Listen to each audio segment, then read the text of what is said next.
آیت اللہ بہاؤالدین رضوان اللہ تعالیٰ علیہ بہت بڑے عارف، ان کا شاگرد کہتا ہے کہ میں گھر سے نکلا درس پہ جانے کے لیے، بارش جیسے پہلا یہاں پانی تھوڑا سا پانی پڑا ہوا تھا، سڑک بارش، ایک گاڑی گزری تیزی سے اور دھیان نہیں دیا اور پانی کی چھینٹیں میرے لباس پہ چلا گیا. میں نے اس کو تھوڑا بہت برا بھلا کہہ دیا. بہرحال ایک طالب علم کیا برا بھلا بولے گا. بہرحال اس نے گئے، لباس چینج کیا، آغا کی خدمت میں پہنچے. آغا سر جھکائے بیٹھے کتاب پہ کچھ لکھ رہے تھے، دیکھا نہیں. کہا کہ اگر اس ڈرائیور نے غلطی کی تھی تو آپ نے کیوں غلط الفاظ استعمال کیے؟ کہا میں نے کہا کہ نہ اس وقت کوئی شخص تھا نہ ادھر کوئی شخص ہے، اللہ، رسول، مومنین کی جماعت دیکھ رہے ہیں. عزیزان محترم، خدا، کیونکہ ظاہر ہے ہم لوگوں کو یہ چیزیں ہماری زندگی میں بہت ریئر ہوتی ہیں. ہماری زندگی میں کوئی ولی خدا ہو جو دیکھتا ہو، ہمیں پتہ نہیں. ہم بھی ایک بزرگ کی خدمت میں جاتے تھے، حتیٰ جو رستے میں ہم باتیں کرتے ہوئے جاتے تھے، جب ہم ان کے درس میں جب ہم بیٹھتے تھے تو جو ہماری باتیں ہوتی تھیں ان کا درس اسی باتوں سے شروع ہو جاتا تھا. ہم کافی عرصے تک پریشان رہے، ہم میں سے کوئی ان کو پہلے بتا دیتا ہے کیا ہے، مگر نہیں، وہ دیکھ رہے ہیں، وہ دیکھتے ہیں کہ یہ کیا کرتے. ہم حوض علمیہ کم میں ہمارے ایک استاد ہیں، بہرحال مریض ہیں، خدا ان کو شفا دے. ان کے درس میں وہ اکثر درس پڑھاتے اپنے سر کو دیوار سے لگاتے تھے اور امام زمانہ کو یاد کرتے تھے، اور ہمیں طالب علموں کو کہتے تھے کہ تم رات کو جو کرتے ہو مجھے پتا ہے، یعنی کیا بات کر کے آئے ہو. خوب یہ کیسے ہو جاتا ہے، یہ ہمیں نظر نہیں آتا.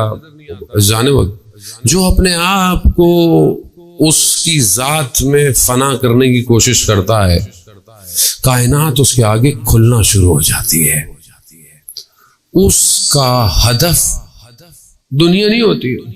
ابھی ہمیں ایسی چیزیں مل رہا ہے، مولانا صاحب ہمیں پتہ چل رہا ہے ادھر ادھر کیا ہے، ہم یہ بلا لیں، ہمیں یہ مانگا. ہماری تو اللہ بھی دیکھ کے دیتا ہے، اللہ کو پتا ہے کس کو کتنا دینا ہے.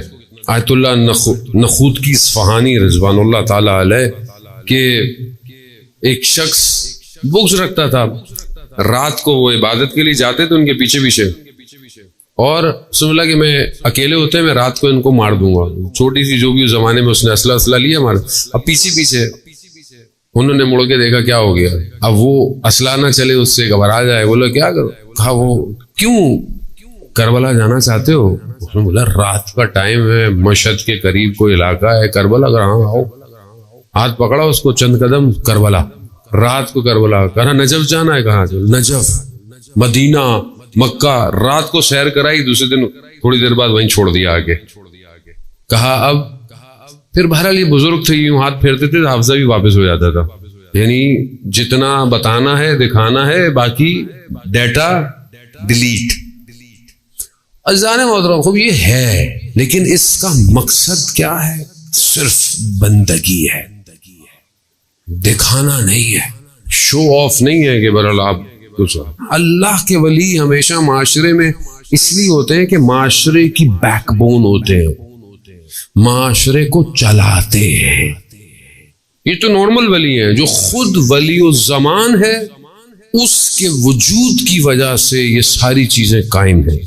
جیسے دنیا گریویٹی فورس کی وجہ سے ہم سب کو کھینچے ہوئے ہے، حجت خدا کائنات میں اس کا وجود ہر چیز کو قائم کرنے کے لیے رکھا ہوا ہے. خدا نے حدیث ہے اگر حجت خدا ضرور زمین سے ہٹ جائے پوری کائنات آپس میں ٹکرا جائے گی، یعنی قیامت آ جائے گی، ختم.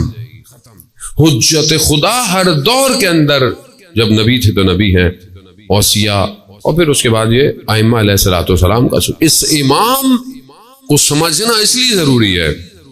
جب تک آپ کو امام کی یہ معرفت نہ ہو کہ یہ ہستی کیا ہے اور اس خدا نے کیوں رکھا ہوا ہے تب. لیکن کیونکہ خدا ہی سمجھ میں نہیں آیا آج تک، خدا کیا ہے، لا الہ الا اللہ زبان سے پڑھا اور گھر چلے گئے.